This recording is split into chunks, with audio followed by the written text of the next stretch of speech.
இப்போது நீங்கள் கேட்கவிருப்பது ஜூனியர் விகடனில் வெளியாகும் பா. திருமாவேலனின் பெரியோர்களே தாய்மார்களே தொடரின் பகுதி 79. பெரியோர்களே தாய்மார்களே. எம்ஜிஆர் கணக்கு கேட்டார். என்ன கணக்கு? திமுகவின் பொருளாளராக இருந்ததால் கட்சி கணக்கை எம்ஜிஆர் கேட்டார். அதனால் கட்சியில் இருந்து கருணாநிதியால் விலக்கப்பட்டார் என்று தவறான வரலாறு திரும்ப திரும்ப சொல்லப்படுகிறது. எம்ஜிஆர் கேட்டது கட்சியின் வரவு செலவு கணக்கை அல்ல. அன்றைய முதலமைச்சர் கருணாநிதியில் இருந்து எம்எல்ஏக்கள் வரைக்கும் உள்ள அனைவரின் சொத்து கணக்கை தான் எம்ஜிஆர் கேட்டார். திருக்கழுங்குன்றம் தான் எம்ஜிஆர் தீமூட்டிய இடம். 1972 அக்டோபர் 8ஆம் நாள் அங்கு ஒரு கூட்டத்தில் பேசிய எம்ஜிஆர், அண்ணாவின் பாதையில் இருந்து முதலமைச்சர் கருணாநிதி விலகிச் செல்கிறார். முதலமைச்சரின் உறவினர்களின் சொத்து விவரங்கள் முதலில் வெளியில் வர வேண்டும். அண்ணாவின் கொள்கைகளை காற்றில் பறக்கவிட்டு அண்ணாவுக்கு சிலை வைத்தால் என்ன பயன் என்று கேட்டார். அன்று மாலையில் சென்னை 1000 விளக்கில் எம்ஜிஆருக்கு பாராட்டு கூட்டம் நடந்தது.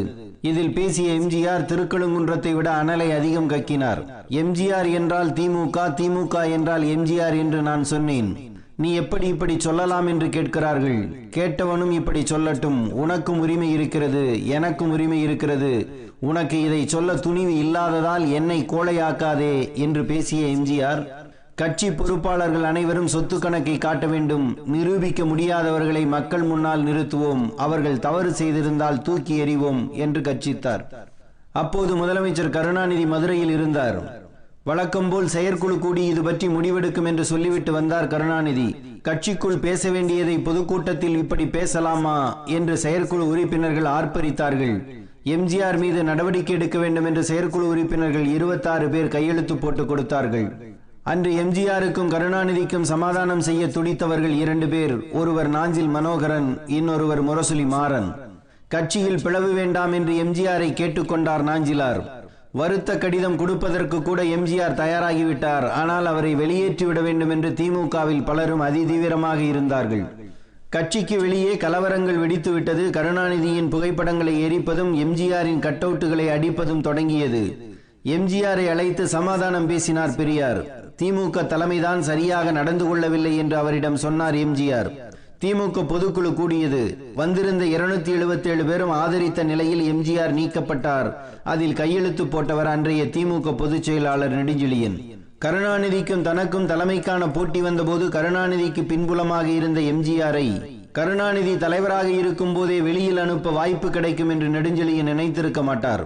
பின்னர் தன்னிடம் இருந்து பிரிந்து போன நெடுஞ்செழியன் இதே எம்ஜிஆரின் வழிகாட்டியாக மாறிப்போவார் என்பதை கருணாநிதியும் நினைத்திருக்க மாட்டார். யாரும் நினைக்காதது நடப்பதுதான் அரசியல். வீட்டு விஷயங்களை எவளும் வீதிக்கு கொண்டு வர மாட்டாள். அப்படி கொண்டு வருபவளை எவனும் மனைவியாக ஏற்றுக்கொள்ள மாட்டான் என்று வியாக்கியானம் சொன்னார் நெடுஞ்செழியன். இவரை அடுத்து பேசிய கருணாநிதி, மாற்றார் நம்மை சந்தேகிக்கிறார்கள், ஆகவே நானும் சந்தேகிக்கிறேன் என்று சொல்கிறார் எம்ஜிஆர்.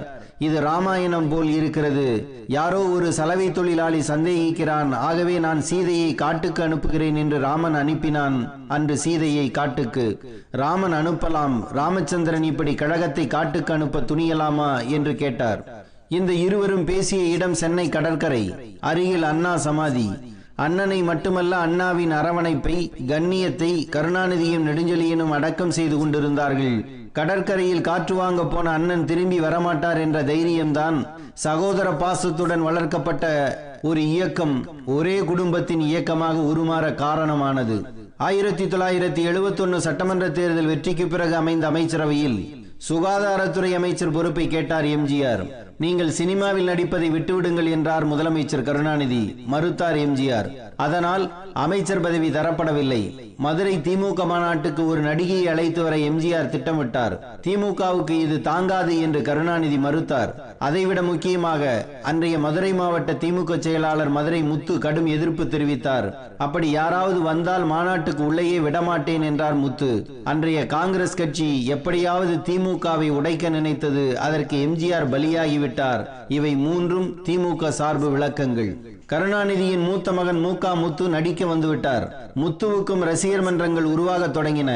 எம்ஜிஆர் ரசிகர்களுக்கும் மு.க. முத்து ரசிகர்களுக்கும் சில இடங்களில் பிரச்சனைகள் வந்தன. எம்ஜிஆர் மன்றங்களை கருணாநிதி கலைக்க சொன்னதாக செய்தி பரவியது. திருக்கழுங்குன்றத்தில் எம்ஜிஆர் பேசியது அக்டோபர் 8ஆம் தேதி. அதற்கு ஒரு வாரத்துக்கு முன் அக்டோபர் 1ஆம் தேதி எம்ஜிஆர் மன்றங்களின் கூட்டம் சென்னையில் நடந்தது. அதற்கு தமிழ்நாடு முழுவதும் இருந்து 800 நிர்வாகிகள் வந்திருந்தார்கள். எம்ஜிஆர் மன்றங்களுக்கு நெருக்கடி தரப்படுவதற்கு இந்த கூட்டத்தில் கண்டனம் தெரிவிக்கப்பட்டது.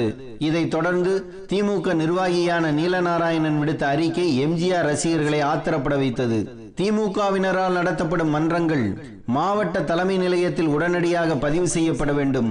பதிவு செய்யாத மன்றங்கள் திமுக கொடியையோ சின்னத்தையோ பயன்படுத்தக்கூடாது என்று தடை போட்டது அந்த அறிக்கை. அதை பார்த்துத்தான் அனலானார் எம்ஜிஆர். மகன் நடிப்பது பிள்ளையோ பிள்ளை, அப்பன் அடிப்பது கொள்ளையோ கொள்ளை என்ற முழக்கம் கிளம்பியது. திமுக கொடி கம்பம் வெட்டப்பட்டது. ராமாவரம் தோட்டத்தில் கும்பல் கூட ஆரம்பித்தது. இப்போது நடக்கும் கிளர்ச்சியும் ஆர்ப்பாட்டமும் கருணாநிதிக்கும் ஊழல் பேர்வெளிகளுக்கும் எதிரான போராட்டமே தவிர திமுகவை அழிப்பதற்கான போராட்டம் அல்ல என்றார் எம்ஜிஆர்.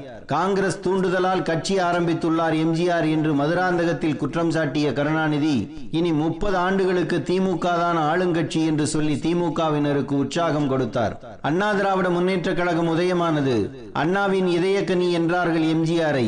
அது வண்டு துளைத்த கனி என்று கிண்டல் செய்தது திமுக. குண்டு துளைக்க முடியாத இதயம் அது வண்டா துளைத்துவிடும் என்று நெல்லை KRP மணிமொழியன் கடற்கரை கூட்டத்தில் கேட்டார். துரோகியால் கொடுக்கப்பட்ட புரட்சி நடிகர் என்ற அடைமொழியை தூக்கி எறிந்துவிட்டு நமது தலைவரை இனி புரட்சி தலைவர் என்றே அழைக்க வேண்டும் என்றார் KA கிருஷ்ணசாமி. தம்பி KAK கடற்கரையில் காட்டிய பாசத்தை அண்ணன் KA மதியழகன் சட்டசபையில் காட்டினார். ராஜினாமா செய்துவிட்டு தேர்தலை சந்தியுங்கள் என்றார் மதியழகன். தேர்தலை சந்திப்பேன், இப்போதல்ல 3 ஆண்டுகள் கழித்து என்றார் கருணாநிதி. இப்போதே பதவியை ராஜினாமா செய்யுங்கள் என்றார் எம்ஜிஆர். முதலமைச்சர் கருணாநிதியின் அமைச்சரவையின் மீது நம்பிக்கையில்லா தீர்மானம் கொண்டு வர அன்றைய சபாநாயகர் மதியழகன் முயற்சித்தார். அதற்கான நாள் குறிக்கப்பட்டது. அதே நாளில் சபாநாயகர் மதியழகன் மீது நம்பிக்கையில்லா தீர்மானத்தை துணை சபாநாயகர் விருதுநகர் பே. சீனிவாசன் மூலமாக கொண்டு வந்தார் கருணாநிதி. ஒரே நேரத்தில் 2 சபைகள் ஒரே இடத்தில் 2 தனி நபர்களுக்காக நடந்து தமிழக சட்டமன்றத்தின் 100 ஆண்டு கால மாண்பு நொந்து நூலானது. எம்ஜிஆர் பேச எழுந்தார். ஒலிபெருக்கி இணைப்பு துண்டிக்கப்பட்டு இருந்தது. எம்ஜிஆர் வெளியேறினார். சபாநாயகர் மதியழகனும் வெளியேறினார். எம்ஜிஆரை நோக்கி செருப்பு வந்து விழுந்தது. இந்த சட்டசபை செத்துவிட்டது என்றபடியே எம்ஜிஆர் நடக்க ஆரம்பித்தார். 1972 நவம்பர் 14ஆம் தேதி வெளியேறிய எம்ஜிஆர் 1977 முதலமைச்சராகத்தான் அந்த சட்டசபைக்குள் போனார். அதுவரை இருந்த கொள்கை அரசியல், அதுவரை இருந்த கட்சி அரசியல், அதுவரை இருந்த விமர்சன அரசியல், அதுவரை இருந்த மக்கள் அரசியல், அதுவரை இருந்த விவாத அரசியல் மறைந்து தனி மனித அரசியல், தனிப்பட்ட 2 மனித மனங்களின் அரசியல் தொடங்கியது தமிழக அரசியலில். சட்டசபை செத்துவிட்டது என்று சொன்னார் எம்ஜிஆர். சட்டசபை மட்டுமல்ல, தமிழ்நாட்டு அரசியலே மெல்ல மெல்ல சாகத் தொடங்கியது. இப்போது நாம் கேட்பது எல்லாம் மரணத்தின் ஈன ஸ்வரங்களை மட்டுமே.